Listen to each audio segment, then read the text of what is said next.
ಎಲ್ಲರಿಗೂ ನಮಸ್ಕಾರ ಸ್ನೇಹಿತರೆ. ಭಾರತದಲ್ಲಿ ಆಧಾರ್ ಕಾರ್ಡ್ ಎನ್ನುವುದು ಪ್ರತಿಯೊಬ್ಬ ನಾಗರಿಕರ ಅತ್ಯಗತ್ಯ ದಾಖಲೆಯಾಗಿ ಗುರುತಿಸಿಕೊಂಡಿದೆ. ನಮ್ಮ ಗುರುತಿಗೆ ಕಡ್ಡಾಯ ಗುರುತಿನ ಪತ್ರವಾಗಿದೆ. ಸರ್ಕಾರದ ಯೋಜನೆಗಳು, ಹಣಕಾಸಿನ ಸೇವೆಗಳು ಇವೆಲ್ಲವೂ ನಮ್ಮನ್ನು ತಲುಪಲು ಆಧಾರ್ ಸಂಖ್ಯೆ ಅತ್ಯಗತ್ಯ ಹಾಗೂ ಆಧಾರ್ ಕಾರ್ಡ್ ಕೂಡ. ಇಡೀ ದೇಶದ ಎಲ್ಲ ಆಧಾರ್ ಕಾರ್ಡ್ ಇದ್ದವರಿಗೆ ಕೇಂದ್ರದ ವಿಶಿಷ್ಟ ಗುರುತಿನ ಪ್ರಾಧಿಕಾರದಿಂದ ಬಿಗ್ ಶಾಕ್ ನೀಡಲಾಗಿದೆ. ಇತ್ತೀಚೆಗೆ ಸರ್ಕಾರದ ಅಥವಾ ಖಾಸಗಿ ಯಾವುದೇ ಕೆಲಸಕ್ಕೂ ಎಲ್ಲರ ಬಳಿ ಮೊದಲು ಕೇಳುವುದೇ ಆಧಾರ್ ಕಾರ್ಡ್. ಆಧಾರ್ ಕಾರ್ಡ್ ಇಲ್ಲದೆ ಯಾವುದೇ ಕೆಲಸಗಳು ಆಗುವುದಿಲ್ಲ. ಇತ್ತೀಚೆಗೆ ಪ್ರತಿಯೊಂದು ಕೆಲಸಕ್ಕೂ ಕಡ್ಡಾಯವಾಗಿ ಎಲ್ಲರೂ ಮೊದಲು ಕೇಳುವುದೇ ಆಧಾರ್ ಕಾರ್ಡ್.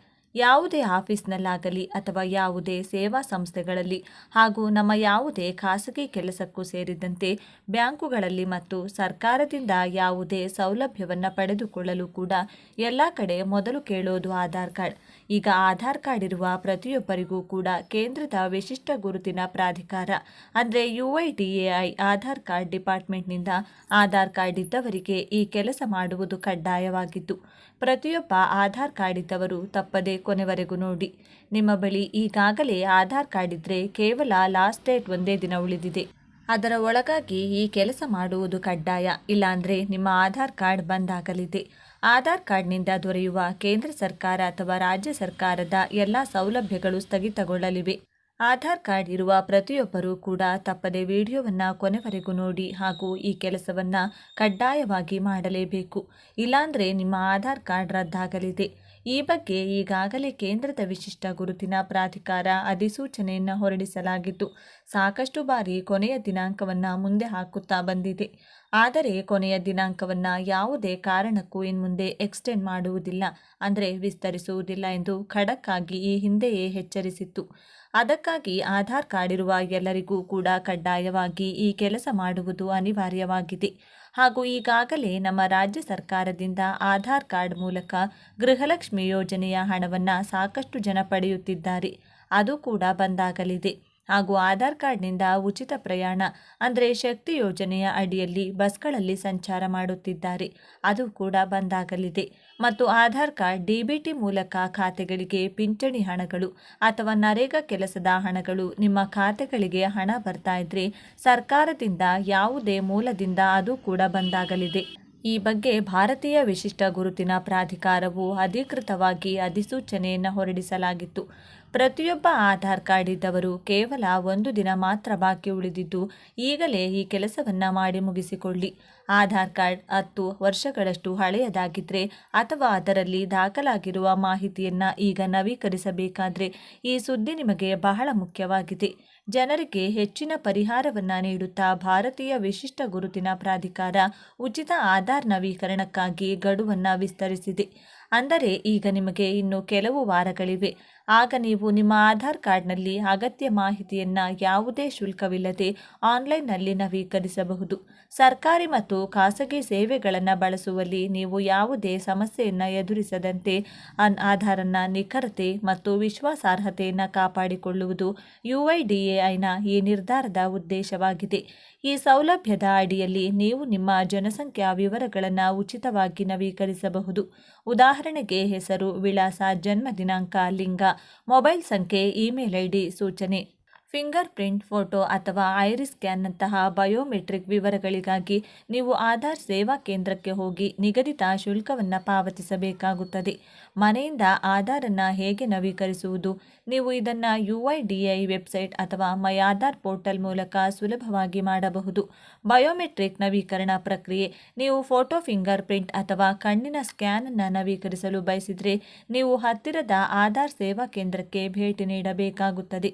ಫಾರ್ಮನ್ನು ಭರ್ತಿ ಮಾಡಿ ಮತ್ತು ಅಗತ್ಯವಿರುವ ದಾಖಲೆಗಳನ್ನು ನಿಮ್ಮೊಂದಿಗೆ ತೆಗೆದುಕೊಳ್ಳಿ. ಆಪರೇಟರ್ಗೆ ಬಯೋಮೆಟ್ರಿಕ್ ವಿವರಗಳನ್ನು ಒದಗಿಸಿ, ನಿಗದಿತ ಶುಲ್ಕವನ್ನು ಪಾವತಿಸಿ, URN ಸ್ವೀಕರಿಸಿ.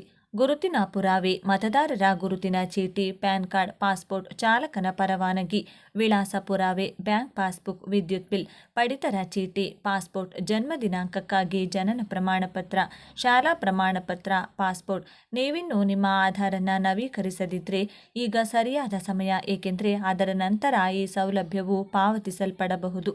ಉಪಯುಕ್ತ ವಿಷಯಗಳು. ಈ ಸಲಹೆಗಳನ್ನು ನೆನಪಿನಲ್ಲಿಡಿ. ಯಾವಾಗಲೂ UIDAI ಅಧಿಕೃತ ವೆಬ್ಸೈಟ್ನಿಂದ ನವೀಕರಿಸಿ. ತಪ್ಪು ಅಥವಾ ನಕಲಿ ದಾಖಲೆಗಳನ್ನು ಅಪ್ಲೋಡ್ ಮಾಡಬೇಡಿ. URN ಅನ್ನು ಸುರಕ್ಷಿತವಾಗಿರಿಸಿಕೊಳ್ಳಿ. ಅದರಿಂದ ನೀವು ನವೀಕರಣ ಸ್ಥಿತಿಯನ್ನು ತಿಳಿದುಕೊಳ್ಳಬಹುದು.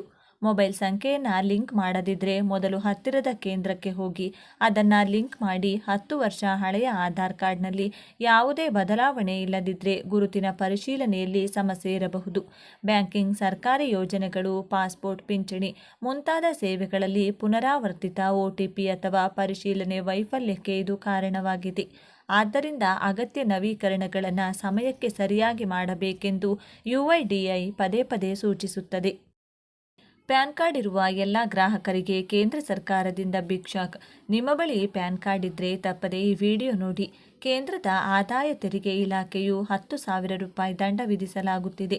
ಇತ್ತೀಚೆಗೆ ದಿನದಿಂದ ದಿನಕ್ಕೆ ಬಹಳಷ್ಟು ಜನ ಹಣಕಾಸಿನ ವ್ಯವಹಾರವನ್ನು ಮೊಬೈಲ್ಗಳ ಮೂಲಕ ಮಾಡುತ್ತಿದ್ದಾರೆ ಹಾಗೂ ಖಾತೆಯಲ್ಲಿ ಹಣದ ವಹಿವಾಟು ಇತ್ತೀಚೆಗೆ ಸರಳ ಕ್ರಮಗಳಲ್ಲಿ ನಡೆಯುತ್ತಿದೆ.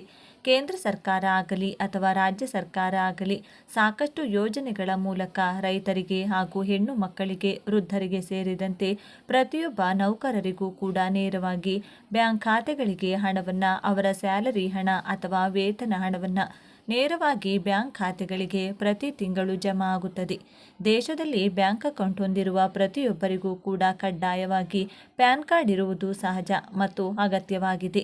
ಪ್ಯಾನ್ ಕಾರ್ಡ್ ಇರುವ ಎಲ್ಲರಿಗೂ ಕೂಡ ಕೇಂದ್ರದ ಆದಾಯ ಮತ್ತು ತೆರಿಗೆ ಇಲಾಖೆಯು ಬಿಗ್ ಶಾಕ್ ನೀಡಿದೆ. ನಿಮ್ಮ ಬಳಿ ಈಗಾಗಲೇ ಪ್ಯಾನ್ ಕಾರ್ಡ್ ಇದ್ದರೆ ತಪ್ಪದೆ ಈ ವಿಡಿಯೋಗೆ ಈಗಲೇ ಒಂದು ಲೈಕ್ ಮಾಡಿ. ಇಷ್ಟಕ್ಕೂ ಕೇಂದ್ರದ ಆದಾಯ ತೆರಿಗೆ ಇಲಾಖೆಯು ಜಾರಿಗೊಳಿಸಿರುವ ಹೊಸ ರೂಲ್ಸ್ ಆದರೂ ಏನು? ಪ್ಯಾನ್ ಕಾರ್ಡ್ ಇರುವವರಿಗೆ 10,000 ರೂಪಾಯಿ ದಂಡವನ್ನು ಯಾಕೆ ಹಾಕಲಾಗ್ತಿದೆ? ಪ್ಯಾನ್ ಕಾರ್ಡ್ ಇದ್ದವರು ಈ ದಂಡದಿಂದ ತಪ್ಪಿಸಿಕೊಳ್ಳಲು ಏನನ್ನ ಮಾಡಬೇಕು? ಒಂದು ವೇಳೆ ಆದಾಯ ತೆರಿಗೆ ಇಲಾಖೆಯು ಸೂಚಿಸಿರುವ ಆ ಕೆಲಸ ಮಾಡದಿದ್ದರೆ ಏನಾಗುತ್ತೆ ಎನ್ನುವ ಈ ಎಲ್ಲ ಪ್ರಶ್ನೆಗಳಿಗೆ ಈ ವಿಡಿಯೋದಲ್ಲಿ ಉತ್ತರಿಸಲಾಗಿದ್ದು, ತಪ್ಪದೆ ಕೊನೆವರೆಗೂ ನೋಡಿ. ತೆರಿಗೆ ವಂಚನೆಯನ್ನು ನಿಲ್ಲಿಸಲು ಮತ್ತು ವ್ಯವಸ್ಥೆಯಲ್ಲಿ ಪಾರದರ್ಶಕತೆಯನ್ನು ತರಲು ಆದಾಯ ತೆರಿಗೆ ಇಲಾಖೆ ಈ ಕಠಿಣ ನಿರ್ಧಾರಗಳನ್ನು ತೆಗೆದುಕೊಳ್ತಿದೆ.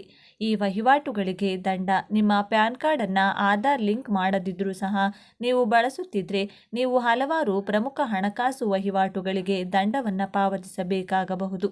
ಇವುಗಳಲ್ಲಿ ಬ್ಯಾಂಕ್ ಖಾತೆ ತೆರೆಯುವುದು ಅಥವಾ ನಿರ್ವಹಿಸುವುದು, ಮ್ಯೂಚುವಲ್ ಫಂಡ್ಗಳು ಅಥವಾ ಷೇರು ಮಾರುಕಟ್ಟೆಯಲ್ಲಿ ಹೂಡಿಕೆ ಮಾಡುವುದು, ಆಸ್ತಿಯನ್ನು ಖರೀದಿಸುವುದು, ಸಾಲಕ್ಕೆ ಅರ್ಜಿ ಸಲ್ಲಿಸುವುದು ಮತ್ತು ಆದಾಯ ತೆರಿಗೆ ರಿಟರ್ನ್ಸ್ಗಳನ್ನು ಸಲ್ಲಿಸುವುದು ಸೇರಿವೆ.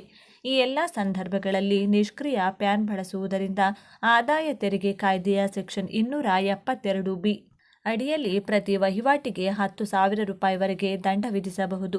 ಲಿಂಕ್ ಮಾಡದಿದ್ದರೆ ಪ್ಯಾನ್ ನಿಷ್ಕ್ರಿಯಗೊಳಿಸುವಿಕೆ. ಸರ್ಕಾರವು ಈಗಾಗಲೇ ಆಧಾರ್ನೊಂದಿಗೆ ಪ್ಯಾನ್ ಲಿಂಕ್ ಮಾಡುವುದನ್ನು ಕಡ್ಡಾಯಗೊಳಿಸಿದೆ. ನಿಗದಿತ ಸಮಯದೊಳಗೆ ಇದನ್ನು ಮಾಡದಿದ್ದರೆ ಪ್ಯಾನ್ ಕಾರ್ಡ್ ನಿಷ್ಕ್ರಿಯಗೊಳ್ಳುತ್ತದೆ. ಇದು ಮಾನ್ಯವಾಗಿರುವುದಿಲ್ಲ. ಇದು ಹಣಕಾಸಿನ ಅಥವಾ ತೆರಿಗೆಗೆ ಸಂಬಂಧಿಸಿದ ಕೆಲಸಗಳನ್ನು ಮಾಡಲು ಅಸಾಧ್ಯವಾಗುತ್ತದೆ. ಅಲ್ಲದೆ ಒಂದಕ್ಕಿಂತ ಹೆಚ್ಚು ಪ್ಯಾನ್ ಕಾರ್ಡ್ ಹೊಂದಿರುವವರ ಮೇಲೂ ಇಲಾಖೆ ನಿಗಾ ಇಟ್ಟಿರಿ. ಅವರಿಗೆ ಭಾರಿ ದಂಡ ವಿಧಿಸಲಾಗುತ್ತದೆ. AI ಮೂಲಕ ಕಣ್ಗಾವಲು.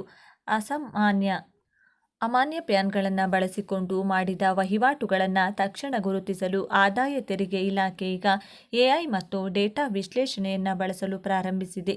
ಇದು ವಂಚಕರನ್ನು ಗುರುತಿಸುವುದಲ್ಲದೆ ಸುಳ್ಳು ಆದಾಯ ತೆರಿಗೆ ರಿಟರ್ನ್ಗಳು, ನಕಲಿ ಮರುಪಾವತಿ ಹಕ್ಕುಗಳು ಮತ್ತು ದೊಡ್ಡ ವಹಿವಾಟುಗಳನ್ನು ತಡೆಯುತ್ತದೆ.